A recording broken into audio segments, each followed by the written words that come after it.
alasan Papua Nugini nggak gabung dengan Indonesia tuh. Yang ini nih videonya.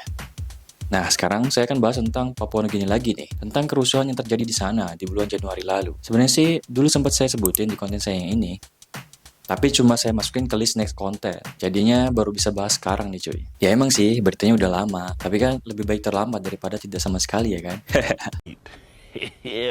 Yolah, tanpa berlama-lama lagi, kita akan bahas tentang kerusuhan di Papua Nugini ini, yang sampai bikin negaranya netapin status gawat darurat tuh, hingga 14 hari cuy. Wah.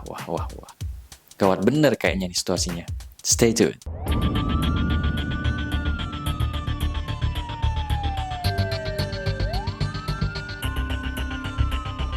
Jadi nih, menurut CNN Indonesia, Papua Nugini udah netapin darurat nasional selama 14 hari sejak hari Kamis tanggal 11 bulan Januari lalu nih coy. Setelah demonstrasi dan penjarahan yang mengakibatkan 16 orang tewas di ibu kota Port Moresby. Demonstrasi ini tuh terjadi karena adanya kekurangan pada pembayaran gaji pegawai negeri sipil, sekitar 300 kina atau setara 1,2 juta rupiah dari yang semestinya cuy. Waduh, orang tuh biasanya kalau selisih cuma ya sekitar 10-30 ribu, ya nggak sih? Lah, ini selisih bisa sampai 1,2 juta cuy. Ini selisih apa sengaja? Buset. Gimana kalau menurut kalian? Coba komen. Nah, akibat kesalahan pembayaran itu, ratusan petugas polisi, staf penjara, dan pegawai negeri sipil nih ngelakuin mogok kerja dan berdemo di depan gedung parlemen. Dan jangan harap ya demonya ini aman dan lancar. Oke. Menurut Al Jazeera nih, ada total 15 korban jiwa dari aksi demo ini cuy. Karena demonya ini endingnya tuh jadi rusuh dan penjarahan. Juga pembakaran toko-toko besar gitu cuy. Bayangin aja nih, dalam beberapa jam doang, kerusuhan yang terjadi di ibu kota Port Moresby menyebar ke kota lain. Yang jaraknya tuh sekitar 300 km di utara ibu kota. Papua Nugini mengumumkan keadaan darurat selama 14 hari di ibu kota Port Moresby. Status darurat ini diumumkan usai kerusuhan yang menewaskan sebanyak 15 orang. Berdasarkan keputusan tersebut, Perdana Menteri Papua Nugini, James Marape, memerintahkan lebih dari 1.000 tentara bersiaga untuk turun tangan. Marape mengatakan tentara bisa melakukan intervensi untuk mengatasi situasi yang mungkin timbul dalam beberapa waktu ke depan. Kerusuhan besar terjadi di Papua Nugini pada Rabu waktu setempat usai warga melakukan demo besar-besaran di Port Moresby. Sejumlah besar pertokoan juga dijarah dan juga dibakar. Demo ini terkait error dalam pembayaran gaji PNS. Gaji PNS di Papua Nugini berkurang 300 kina atau sekitar 1,2 juta rupiah dari yang semestinya.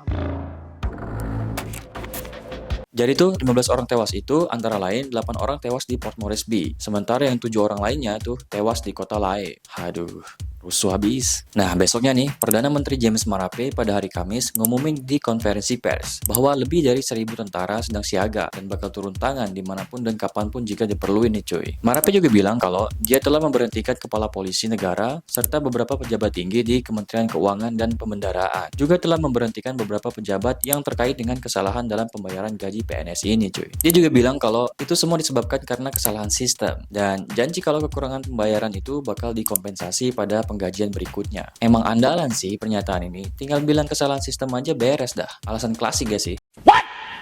Gimana kalau menurut kalian cuy? Tapi itu semua ternyata cukup efektif cuy. Mulai dari sini nih, kondisi mulai mendingin. Nice. Karena udah nerima pernyataan dari Perdana Menteri yang bilang bakal gantiin kekurangannya kan. Dan ditambah juga ada tentara nih. Tentara yang siap dan bersenjata juga tuh. Otomatis pasti para pendemo juga takut kan. Oh ya, juru bicara Kedutaan Besar Tiongkok untuk Papua Nugini, Mao Ning, bilang kalau bisnis milik warga Tiongkok juga menjadi sasaran. Dan sejumlah warganya ada yang terluka nih cuy. Jadi Kedutaan Besar Tiongkok di Papua Nugini ini bilang kalau warga mereka ada yang mengalami pemukulan, penjarahan, penghancuran, dan bahkan pembakaran beberapa fasilitas komersial mereka. Termasuk banyak toko Cina juga dirampok nih cuy. Waduh.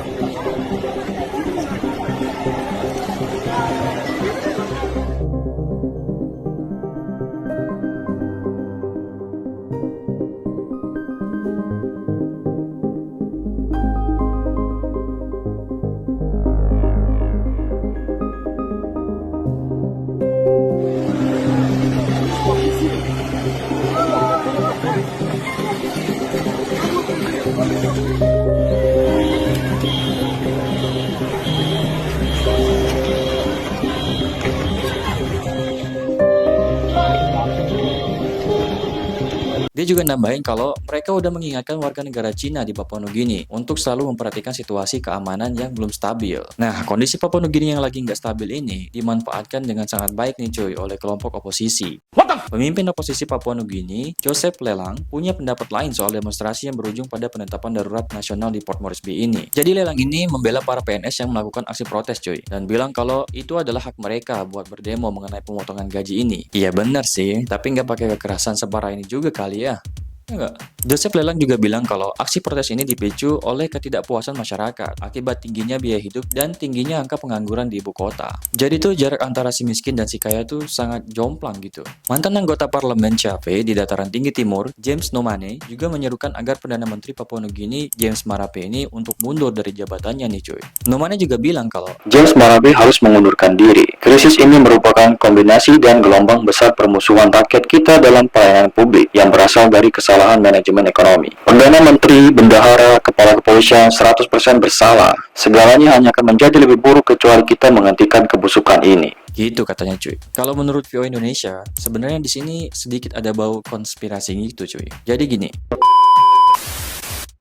Pihak pemerintah Cina pernah menawarkan kesepakatan kepolisian dengan pihak Papua Nugini pada tahun lalu nih cuy. Yang gunanya tuh untuk melatih polisi Papua Nugini dalam menangani hal-hal seperti kerusuhan ini. Tapi dari pihak pemerintah Papua Nugini sendiri merasa was-was dengan tawaran ini. Gimana nggak was-was coba? Dari awal kan sejarah negara Papua Nugini ini dekat dengan Australia cuy. Nah dan baru-baru ini pengaruh Amerika juga semakin kuat di Papua Nugini ini. Jadi dari pihak Australia dan Amerika pasti sangat membatasi pengaruh Cina di sana. Amerika Serikat dan sekutu-sekutunya di Pasifik tuh pasti berusaha untuk membatasi pengaruh Cina yang semakin besar di wilayah tersebut. Mereka ini sebelumnya juga kaget karena ternyata pada tahun 2022 nih, Kepulauan Solomon menandatangani fakta keamanan rahasia dengan Beijing cuy. Jadi mereka ini kayak kecolongan gitu. Rapi juga Cina mainnya, ya nggak? Sebenarnya Papua Nugini ini udah membuat perjanjian keamanan terpisah dengan Amerika Serikat dan Australia sejak tahun lalu cuy. Cuma pihak oposisi ini mengecap kalau ada kemungkinan pemerintahan Perdana Menteri James Marape ini menandatangani perjanjian keamanan secara rahasia dengan pemerintahan Cina. Waduh. Amerika Serikat dan Papua Nugini menandatangani kesepakatan pertahanan terbaru pada Senin 22 Mei. Di bawah kesepakatan baru ini, pasukan militer Amerika Serikat punya akses untuk menggunakan lapangan terbang dan pelabuhan di Papua Nugini. Sebagai imbalan, Papua Nugini akan diberikan akses ke pengawasan satelit Amerika Serikat dengan tujuan untuk memerangi kegiatan ilegal di Laut Lepas. Diduga fakta pertahanan terbaru Amerika Serikat, Papua Nugini bertujuan untuk mengimbangi pengaruh China yang semakin kuat di kawasan Pasifik. Perdana Menteri Papua Nugini James Marape mengatakan saat ini negaranya menghadapi tantangan keamanan yang signifikan, mulai dari perselisihan kecil di dalam negeri hingga insiden kapal penangkap ikan ilegal. Sementara itu, Kementerian Luar Negeri Amerika Serikat menyebut perjanjian baru ini membentuk kerangka kerja untuk membantu meningkatkan kerjasama keamanan, meningkatkan kapasitas pasukan pertahanan, dan meningkatkan stabilitas regional. Buset dah, ngeri banget ya oposisinya ini. Bener-bener gak mikir gitu, gak mikir potensi kerusuhan dari pernyataannya dia banget nih. Waduh. I don't want peace. I want problems always. Peter O'Neill, seorang mantan Perdana Menteri dari pihak oposisi ini juga bilang kalau kerusuhan Port Moresby pada pertengahan Januari lalu tuh adalah bukti perpecahan dan kurangnya kontrol serta disiplin yang sekarang semakin merajalela di kepolisian Papua Nugini nih cuy. Kalau menurut saya sih, politiknya Papua Nugini ini kok kayak serem bener ya. Syukurlah politik Indonesia tuh nggak sepanas ini. Gimana kalau menurut teman-teman? Coba komen. Oh ya, tambahan nih cuy. Menurut World Population Review, negara Papua Nugini ini adalah negara dengan peringkat kedua tertinggi dalam hal kriminalitas cuy. Nomor satunya itu adalah negara Venezuela. Jadi menurut saya wajar lah kalau negara ini gampang sekali terhasut isu-isu gitu. Contoh kasus nih, menurut VOA Indonesia, kerusuhan bulan Januari ini bukan satu-satunya loh yang terjadi di awal tahun 2024 ini. Karena ternyata di bulan Februari, di Papua Nugini ini juga lagi ada kasus perang antar suku. Dan ini nggak main-main cuy. Korban tewasnya tuh udah menyentuh angka 46-64 orang. Dan diprediksi akan terus bertambah. Dan parahnya lagi nih, perang antar suku ini bukan pertama kali loh, tapi musiman, alias selalu datang dan pergi gitu. Dan infonya perang antar suku di sana tuh udah nggak pakai senjata tradisional cuy, udah pakai senjata api. Waduh. Jadi bersyukur ya cuy, kita tinggal di Indonesia, aman dan tentram. Kalau lagi ada masalah masih bisa diajak diskusi, ya nggak? Atau ada juga nih kondisi ekstrimnya. Gimana kalau menurut teman-teman? Coba komen. Oke, segitu aja video saya kali ini perihal kerusuhan yang ada di Papua Nugini ini cuy. Semoga Indonesia damai selalu ya. Seperti biasa, jika ada yang menambahkan, mengkoreksi atau menyanggah bisa komen di bawah ya. Tekan tombol like-nya jika suka, jangan lupa subscribe dan share sebanyak-banyaknya karena sharing is caring. Jangan lupa klik tombol loncengnya biar nggak ketinggalan informasi-informasi menarik lainnya di channel saya. Bye.